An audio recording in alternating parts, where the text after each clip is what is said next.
நம்மளுக்கு இன்னைக்கு இங்கே கொடுத்துருக்க கொஸ்டின் என்னன்னாக்கு ஏசிஇஜி என்பது 16 மற்றும் பிஓக்யூடி என்பது 54 எனில் யுடபிள்யூஐஎஃப் என்பது என்னன்னு கொடுத்துருக்காங்க. 4 ஆன்சர் கொடுத்துருக்காங்க. அது எப்படி கொஸ்டின் கொடுத்து நம்பர் கொடுத்துருந்தாக்கு முதல் ஏபிசிடி இசட் வரைக்கும் எழுதி அதுக்குள்ள நம்பரையும் எழுதிக்கோங்க. எழுதின பிறகு ஏசிஇஜிக்கு போட்டு பார்ப்போம். ஏசிஇஜி ஏக்கு எத்தனை 1, சிக்கு 3, இக்கு 5, அடுத்து ஜிக்கு 7.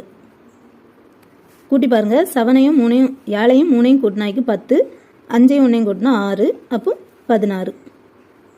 ஆன்சர் 16 தானே கொடுத்துருக்கு. இனி அடுத்து பி ஓ கியூ டிக்கு பார்ப்போம். பிக்கு 2, ஓக்கு 15, கியூக்கு 17, டிக்கு 20. இப்போ இவ்வளோனத்தையும் கூட்டினாய்க்கு 54. இந்த 54 வரும். அதே போல் இனி யுடபிள்யூஐஎஃப்க்கு போட்டு பார்ப்போம்.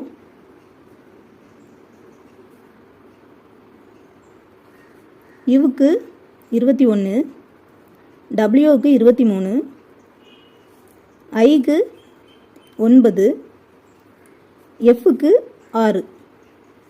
21ஐயும் 23ஐயும் கூட்டினாய்க்கு 44 வருது. அது கூடால இந்த 6 கூட்டினாய்க்கு 50. அடுத்து இந்த 9 கூட்டினாய்க்கு 59.